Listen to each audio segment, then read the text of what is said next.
کیا ماؤں نے لال جنے تھے؟ کیا دھرتی نے انسان دیکھے تھے؟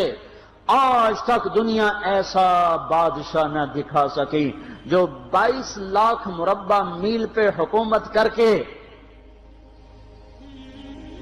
مسجد میں جھاڑو دے رہا ہو، جو 22 لاکھ مربع میل پر حکومت کر کے پانی کی مشق کندھے پہ اٹھا کے بیوہ عورتوں کے گھر میں گھڑوں میں پانی بھرنے جا رہا ہو۔ امیر المومنین کہاں جا رہے ہو؟ فلاں اماں کے گھڑے میں پانی بھرنے جا رہا ہوں، فلاں کے گھر میں پانی بھرنے جا رہا ہوں۔ 22 لاکھ مربع میل پہ حکومت کر کے دھرتی نے ایسا بادشاہ نہیں دیکھا جو اونٹ چراتا پھر رہا ہو، اور جو بیت المال کا اونٹ گم ہوا، چولے کو باندھا اور دوڑ لگائی، آگے احنف بن قیس ملے، ارے کہاں جا رہے ہو امیر المومنین؟ کہا تو بھی آجا، بیت المال کا اونٹ گم ہو گیا ہے، مل کے تلاش کریں۔ پتہ نہیں کتنے مسلمانوں کا اس میں حصہ ہے۔ دھرتی ایسا بادشاہ نہ دکھا سکے گی، نہ دکھا سکے گی، کوئی ایسا آیا ہی نہیں ہے کہ جو اتنی بڑی سلطنت کا مالک ہو اور کیکر کے درخت کے نیچے بغیر پیروں کے سو رہا ہو۔ یہ ہمارے چھوٹے چھوٹے حکمران، ووٹوں کے ذریعے سے کرسیوں پر بیٹھنے والے، ان بے وقوفوں کے آگے بھی پہرے، پیچھے بھی پہرے، دائیں بھی پہرے، بائیں بھی پہرے، اوپر بھی پہرے، ان کی گاڑیاں بھی بلٹ پروف، یہ پھر بھی ڈرتے ڈرتے جا رہے کہ انہوں نے ظلم کیا، یہ اپنی ذات میں خوف زدہ ہو گئے۔ عمر نے اپنے نام کے ساتھ فاروق کا لقب آپ نے کہا عمر فرق بین الحق والباطل، عمر وہ عمر ہے جس نے حق اور باطل میں فرق کر کے دکھا دیا، اس لیے یہ فاروق ہے، اس نے حق اور باطل میں فرق کر کے دکھایا، یہ فاروق ہے۔ حسن بصری فرمایا کرتے تھے اپنی محفلوں کو عمر کے ذکر سے سجاؤ۔ حضرت عائشہ فرمایا کرتی تھیں عمر کے تذکرے کیا کرو کہ جب عمر کا تذکرہ ہوتا ہے تو عدل کا تذکرہ ہوتا ہے، جب عدل کا تذکرہ ہوتا ہے تو اللہ کا تذکرہ ہوتا ہے۔ کہ ہم عائشہ رضی اللہ تعالیٰ عنہ فرمایا کرتی تھیں اتنے بڑی سلطنت پر حکومت کرنے کے بعد اللہ کی راہ میں جانے والے مجاہدین کے گھر گیا کھڑا ہوا ہے، دروازے پہ دستک دے رہا ہے، بیٹی کوئی بازار سے سودا لینا ہو تو مجھے بتاؤ، تیرے گھر والا تو اللہ کی راہ میں ہے، میں تمہارے گھر کا سودا لے آؤں، کیا کیا چیز چاہیے؟ تم نے اپنے خامند کو خط لکھنا ہوگا، تم تو لکھنا نہیں جانتی، مجھے بتاؤ میں تیرے خامند کو تیری طرف سے خط لکھوں۔ اماں تیرا بیٹا اللہ کی راہ میں گیا ہوا ہے، مجھے بتا میں تیرے بیٹے کے نام تیری طرف سے خط لکھوں۔ اتنی بڑی جس کے سامنے قیصر اور کسرا زیر و زبر ہو گئے، کج کلا، وہ زمین میں جا کے تہ خاک میں وہ سارے ہیرے لال جواہر، وہ زمین میں لوٹ پوٹ کرنے والا، کسرا کے تخت کو توڑنے والا اور روم کی طاقت کو توڑنے والا، آل ساسان کی طاقت کو توڑنے والا اور نوشیروان کے خزانے مدینے میں لانے والا اور خسرو پرویز کے خزانے مدینے میں لانے والا اور رومت الکبرا کے خزانے مدینے میں لانے والا خود اپنے کرتے میں 14 پیوند لے کے چل رہا ہے۔ 14 پیوند کے ساتھ کرتا ہے، مہینے میں 1 دن گوشت کھاتے تھے، وہ روٹی کھاتے تھے کہ عام آدمی حلق کے نیچے نہیں لے جا سکتا تھا۔ ہے سال کی ابتدا اس شخص کی شہادت سے ہوتی ہے جس کو اللہ نے وہ عزت دی۔ آپ نے کہا میرے 2 وزیر آسمان میں، 2 وزیر زمین میں، آسمان پہ جبریل اور میکائیل میرے وزیر ہیں، زمین پر ابو بکر اور عمر میرے وزیر ہیں۔ آپ فرمایا کرتے تھے ابو بکر عمر اگر کسی بات پہ جمع ہو جائیں تو میں ان کے مشورے کے خلاف کبھی نہ کروں گا۔ ابو بکر تیری مثال ابراہیم کی ہے، عمر تیری مثال نوح علیہ السلام کی ہے، ابو بکر تیری مثال عیسیٰ علیہ السلام کی ہے، عمر تیری مثال موسیٰ علیہ السلام کی ہے۔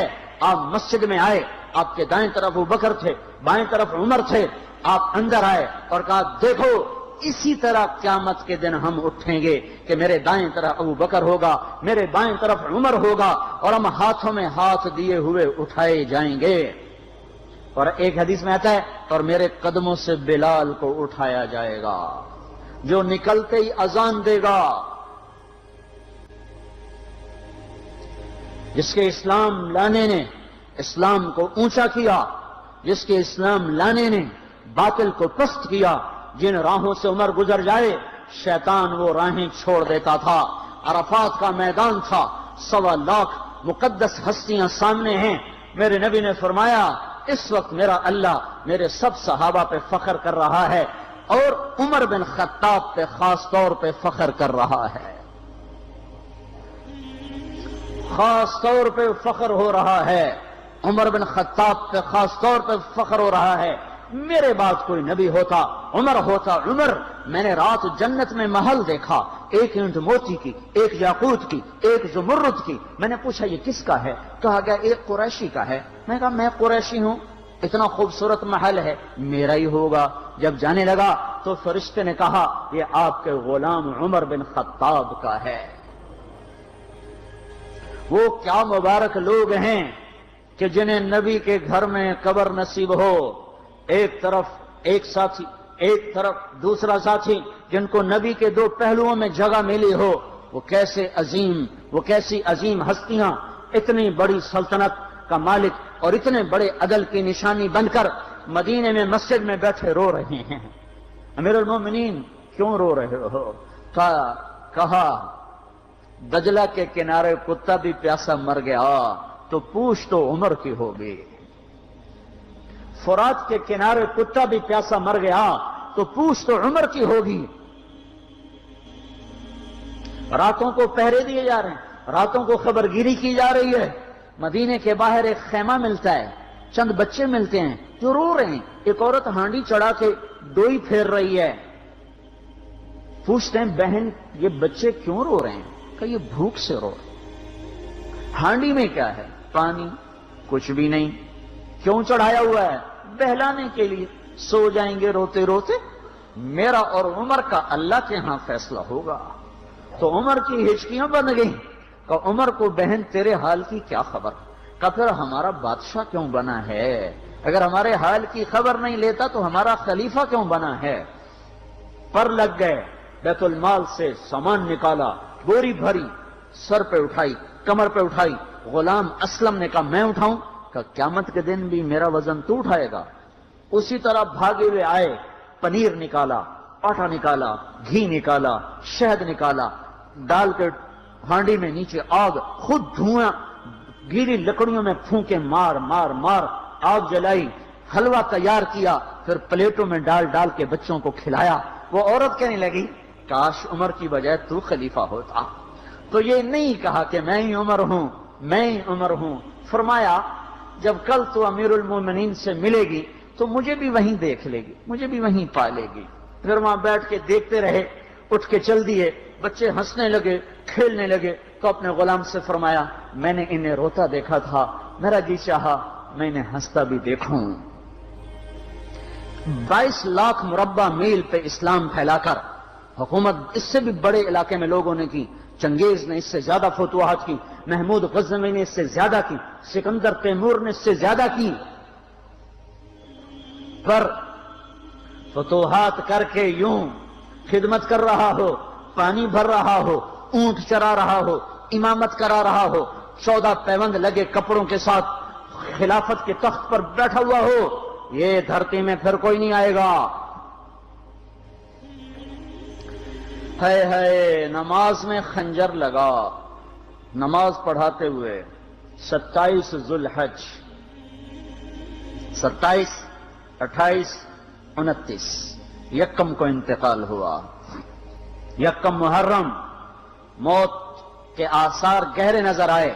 بیٹے کو بلایا کہ بیٹا جاؤ اما عائشہ سے پوچھ کے آؤ کہ عمر اپنے ساتھیوں کے ساتھ دفن ہونے کی اجازت چاہتا ہے۔ امیر المومنین کے لقب سے بات نہ کرنا، عمر کہنا، عمر اب میں امیر المومنین نہیں رہا۔ جب وہ پوچھنے گئے تو حضرت عائشہ رو رہی تھیں۔ انہوں نے عرض کیا اما جان میرا باپ اپنے ساتھیوں کا پڑوس چاہتا ہے۔ انہوں نے فرمایا یہ جگہ تو میں نے اپنے لیے رکھی تھی، لیکن اگر عمر چاہتے ہیں تو ان کو مجھ پر فضیلت ہے، میں ان کے لیے دستبردار ہوں۔ انہوں نے واپس آ کر خوشخبری سنائی، مبارک ہو اجازت مل گئی۔ کہ نہیں شاید میرے شرم میں اجازت دی ہو، جب مر جاؤں تو مجھے دوبارہ دروازے کے سامنے رکھ کر پھر جا کے پوچھنا، اس وقت اجازت ملے تو پھر لے جانا، ورنہ مجھے بقیع کی طرف لوٹا دینا۔ اتنے میں حضرت علی آئے، پریشان دیکھا، عمر کیوں موت سے ڈر گئے؟ کہ نہیں، موت کے بعد کی گھاٹی سے ڈر رہا ہوں۔ کہ ڈرو نہیں، میرے ان کانوں نے سنا ہے اور اتنی دفعہ سنا ہے کہ میں گن نہیں سکتا کہ اللہ کے نبی فرمایا کرتے تھے ابو بکر اور عمر جنت کے بڑی عمر کے لوگوں کے سردار ہیں۔ آپ نے فرمایا تو اس بات کی گواہی دے گا؟ کہ میں بھی دوں گا، میرا بیٹا حسن بھی دے گا۔ امام حسن بھی ساتھ تھے۔ کہ میں بھی دوں گا، میرا بیٹا حسن بھی گواہی دے گا۔ پھر بھی ہے جو جنت کی بشارتیں لیے ہوئے ہیں، 10 مبشرہ، ابو بکر جنتی، عمر جنتی، عثمان جنتی، علی جنتی، طلحہ جنتی، زبیر جنتی، ابو عبد الرحمن بن عوف جنتی، ابو عبیدہ بن جراح جنتی، سعید بن زید جنتی۔ آپ نے نام لے کر گنے، نام لے کر گن کر کہا، سنو ابو بکر جنتی ہے، عمر جنتی ہے، عثمان جنتی ہے، علی جنتی ہے، طلحہ جنتی ہے، زبیر جنتی ہے، سعد بن ابی وقاص جنتی ہے، عبد الرحمن بن عوف جنتی ہے، ابو عبیدہ بن جراح جنتی ہے، سعید بن زید جنتی ہے۔ میں ان سے راضی ہوں، لوگوں ان کا حق پہچانو، میں ان سے راضی ہوں، میں ان سے راضی ہوں۔ پھر آپ نے فرمایا اگر تم نے ان کے بارے میں کسی ایک کے بارے میں بھی دل میں بغض لے کر مر گئے، اور تم نے اتنی بندگی کی تھی کہ سوکھ کے کانٹا ہو گئے تھے، روزے اتنے رکھے تھے کہ پیٹ کمر کو لگ گیا تھا، سجدے اتنے کیے تھے کہ تمہارے ماتھے اور گھٹنوں پر پتھروں جیسے نشان پڑ گئے تھے، اتنا کچھ کر کے ان 10 میں سے کسی ایک کا بغض لے کر اگر تم مر گئے تو اللہ تمہیں منہ کے بل جہنم میں گرا دے گا۔ لوگوں میں ان سے راضی ہوں، ان کا حق پہچانو، جن کو اللہ بھی رضا کے پروانے دے رہا ہو، جن کو اللہ کا رسول رضا کے پروانے دے رہا ہو، جن کو وزارت کا شرف مل چکا ہو، نبی کے پہلو میں قبر جن کی بننے کا اعلان ہو چکا ہو، وہ موت پر کیا کہہ رہا ہے؟ موت پہ کیا کہہ رہا ہے؟ اپنے بیٹے سے کہا میرا سر زمین پہ ڈال دے۔ ان کی گود میں سر تھا عبداللہ بن عمر، تو انہوں نے گود سے ہٹا کر ٹنڈلی پہ رکھ لیا، یہاں رکھ لیا۔ چلے گئے، کیا کہہ رہا ہوں سنتے نہیں ہو، زمین پہ ڈال دو۔ تو انہوں نے زمین پہ ڈالا تو اپنے چہرے کو مٹی میں رکھ دیا اور ایسے ملنے لگے اور کہنے لگے، اے میرے رب، اگر تو نے عمر کو معاف نہ کیا تو عمر ہلاک ہو جائے۔ ویل لک یا عمر ولامک ان لم یغفر لک ربک، عمر تیری ہلاکت ہے اگر تیرے رب نے تجھے معاف نہ کیا۔ یہ کہتے جان دے دی۔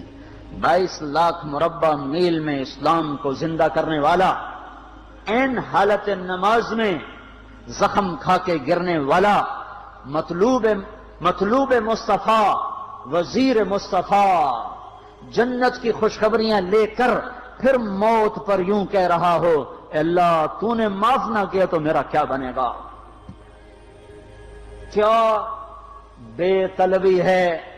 ان کے بیٹے خلافت کے اہل، ان کے بہنوئی سعید بن زید 10 مبشرہ میں سے دونوں کے نام کاٹ دیے، کہ یہ 6 ہیں جن سے اللہ کا رسول راضی تھا، جس کو چاہو خلیفہ بنا دو، جس کو چاہو حکومت دے دو، نہ میرے بیٹے کو ملے گی نہ سعید بن زید کو ملے گی۔ کسی نے کہا شوشہ چھوڑا، آپ کا بیٹا بھی تو بہت قابل ہے، اسی کو بنا دیں۔ تو اسے تو طلاق دینا نہیں آتا، حکومت کہاں سے چلائے گا؟ یہ ایک واقعہ کی طرف اشارہ کیا ہے۔ اس کے پیچھے ایک واقعہ ہے جس کو انہوں نے یاد کر کے فرمایا، وہ تو طلاق دینا نہیں جانتا، وہ حکومت کیا چلائے گا؟ حالانکہ بڑے صحابہ میں عبداللہ بن عمر کا مقام ہے۔ ہے جنازہ صہیب رومی نے پڑھایا، دروازے کے سامنے لا کے رکھ دیا گیا، سب لوگ جنازے کے ساتھ کھڑے ہو گئے، عبداللہ بن عمر اکیلے آگے گئے، دروازے پر دستک دی تو اما جان میرا باپ عمر بن خطاب دروازے پہ حاضر ہو چکا ہے، اندر آنے کی اجازت چاہتا ہے۔ تو عائشہ رضی اللہ تعالیٰ نے اپنی چادر کو اٹھایا اور روتے ہوئے باہر نکل گئیں۔ پھر لوگ اندر داخل ہوئے، قبر کھودی گئی، قبر کھودتے ہوئے عبداللہ بن عباس بھی قبر کے کھودنے میں شریک تھے، تو کہتے میرے کندھے پہ کسی نے ہاتھ رکھا، میں نے پیچھے مڑ کے دیکھا تو علی رضی اللہ تعالیٰ عنہ کھڑے رو رہے تھے اور فرما رہے تھے مجھے پتا تھا تو یہیں آئے گا، یہاں تیرے سوا کوئی نہیں آ سکتا، کہ میں نے ایک دفعہ نہیں کتنی دفعہ میں نے اللہ کے نبی سے یہ بات کا تکرار سنا، میں ابو بکر اور عمر، اس کا اتنا تکرار سنا ہے میں نے کہ مجھے یقین تھا یہیں آئے گا، تو اور کہیں نہیں جا سکتا۔ میرے بھائیوں، غفلت سے باہر آ جائیں، یہ دھوکے کا گھر، یہ مچھر کا پر، یہ مکڑی کا جالا، یہ دنیا کہیں ہمیں ہلاک نہ کر دے۔ ان لوگوں کو سامنے رکھ کے زندگی گزارو جنہوں نے اللہ کو راضی کیا، اس کے رسول کو راضی کیا، کلمہ حق کو بلند کیا، خیر کے ذریعہ بنے، شر کے مٹانے والے بنے، اور دنیا میں مرنے کے بعد بھی ان کے تذکرے ہدایت کا سامان بنے، ان کے تذکرے روشنی کا مینار بنے۔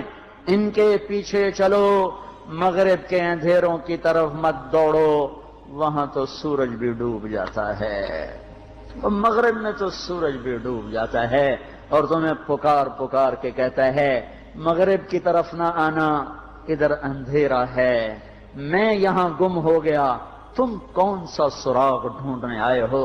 دوڑو اللہ اس کے رسول کی پاک زندگی کی طرف، اس کے پاک صحابہ کی زندگی کی طرف، جن کو اللہ نے